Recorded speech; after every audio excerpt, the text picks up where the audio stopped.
원미팅 계획 캠프 때 한 건데 아무 데도 없어요. 그 미국의 영상 보면서 어떠셨습니까? 깜짝 놀랐어요. 네, 깜짝 놀란 그 영상! 장난 아니에요, 영상. 공개합니다!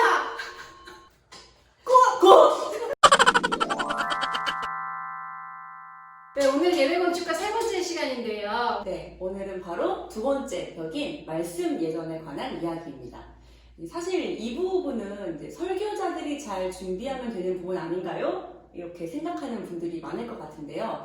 설교 준비나 전달, 이런 준비한 문제는 여기에서 다루기에는 좀 방대한 부분인 것 같고요. 그래서 오늘은 예배 인도자 혹은 예배 기획을 하시는 분들이 설교를 제외한 부분에서 어떤 역할에 참여할 수 있을지를 고민해 보려고 합니다. 제 어린 시절의 기억을 좀 되짚어보면 예배 시간에 성경 공독하는 시간이 많았거든요. 그게 사실 계속 일어나라 그래가지고 좀 싫었던 이렇게 막 구약, 신약, 서신서, 시편 낭독이 다 있었던 저는 그런 기억이 있어요. 그런데 이제 사실 지금을 살펴보면 상당수의 한국 교회가 예배 갱신을 외치면서 결과적으로는 그냥 설교와 음악 중심의 예배로 스타일을 바꾼 것은 아닐까? 좀 조심스럽게 생각하게 되는데요. 은수님이 경험을 하신 그 4가지 본문의 성경 독서는 아마도 성서일과 표에 따른 독서가 아니었나 하는 생각이 듭니다. 이 독서표는 순서대로 따라가면 교회력에 따라서 폭넓게 말씀을 읽게 되는 좋은 툴입니다. 이 주제는 후에 다시 자세하게 좀 다뤄보도록 하고요. 자, 그렇다면 이제 우리는 설교, 찬양 이외에 발음이 어려워요. 무엇을 통해 하나님의 이야기가 충분히 들려지도록 할 수 있을지 그 고민에 이제 다다른 것 같은데요. 돌아가는 것 같기는 하지만 여기부터 시작해 볼게요. 말씀 예전은 언제부터 왜 있었던 걸까요? 먼저 이제 구약만 보더라도 율법의 낭독과 가르침 또는 해석을 듣도록 소집하는 예전이 많이 있었어요.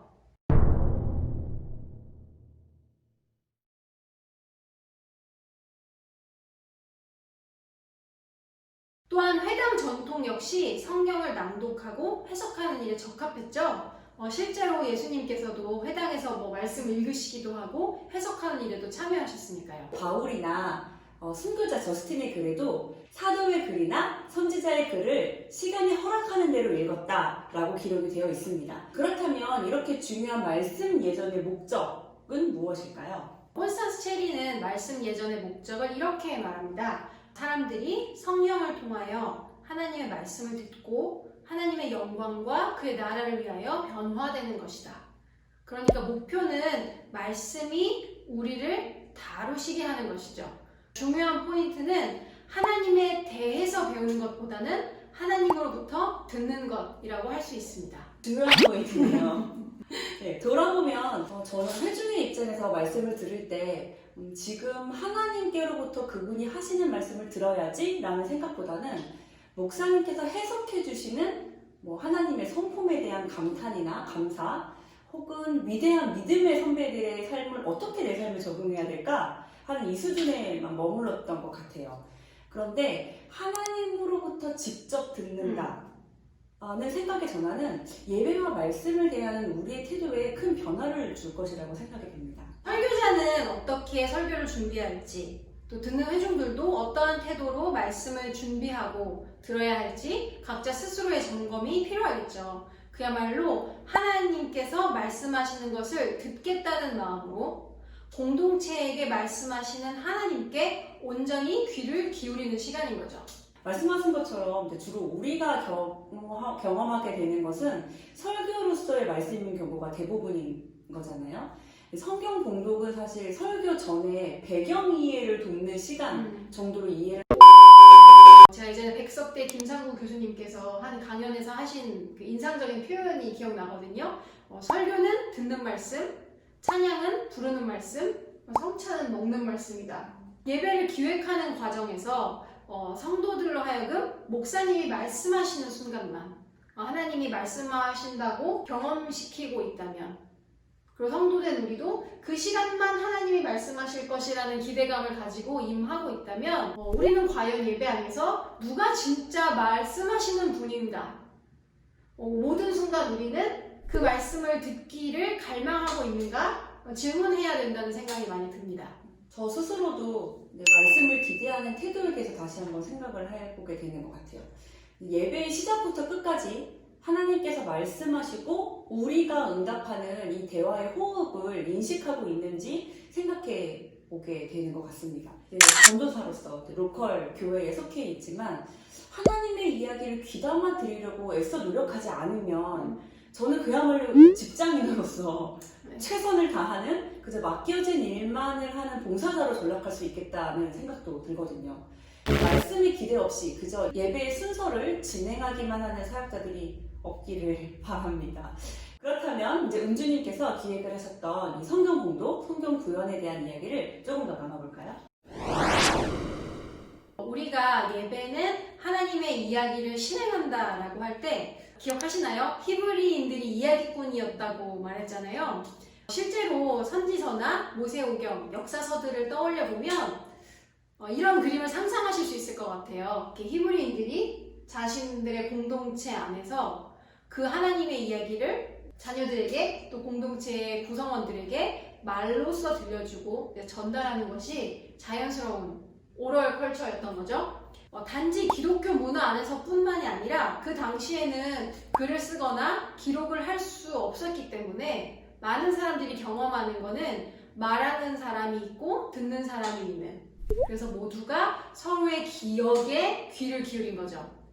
때로는 교정도 하고 훈계를 하기도 하고 어떤 말에는 박수갈채를 보내기도 하면서 그 이야기를 하고 듣는 상황을 경험했을 거예요.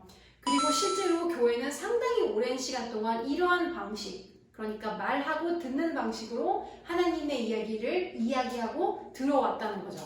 사실 웨버 박사님이 하나님의 이야기가 드라마틱하다 혹시 진행하셨던 그 자료 영상을 볼 수 있나요? 네! 함께 보시죠. 이것은 고린도 교회를 향한 편지입니다. 그러니 각 사람은 자기를 살피십시오. 그 다음에 그 빵을 먹고 그 잔을 마시십시오.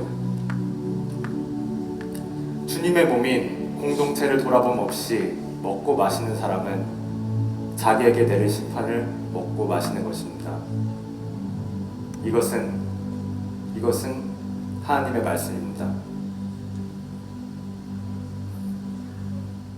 네, 잘 보셨나요?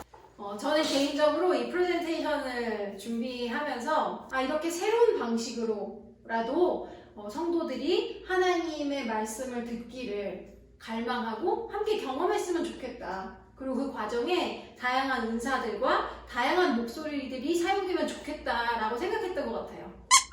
종종 이제 이런 좋은 사례를 듣고 당장 바꿔야겠어 라고 생각하시는 분들도 계실 텐데요. 이러한 성경공독 프레젠테이션이 이제 오랜 시간 동안 준비되어지고 이렇게 나눠가면서 조심스럽게 적용됐던 이런 사례들이라는 것을 말씀을 드리고 싶어요. 잘못하면 우리가 하는 이야기들이 모든 성경 공독은 구현 형식으로 되어야 해. 저희 그런 이야기 하는 거 아니고요. 하지만 이러한 상상력들이 도움을 주었을 때 우리가 평범하게 말씀을 읽더라도 이것이 실제로 하나님께서 구체적인 대상인 우리를 향하여 하셨던 말씀이라는 것들을 기억하고 경험할 수 있는 좋은 그거 하니까 생각해봤다는 거죠. 표현을 하실 수 있어야죠. 유튜버인데 좋은 계기가 아닐까 생각해봅니다. 그러면 오늘은 이렇게 정리할 수 있을까요?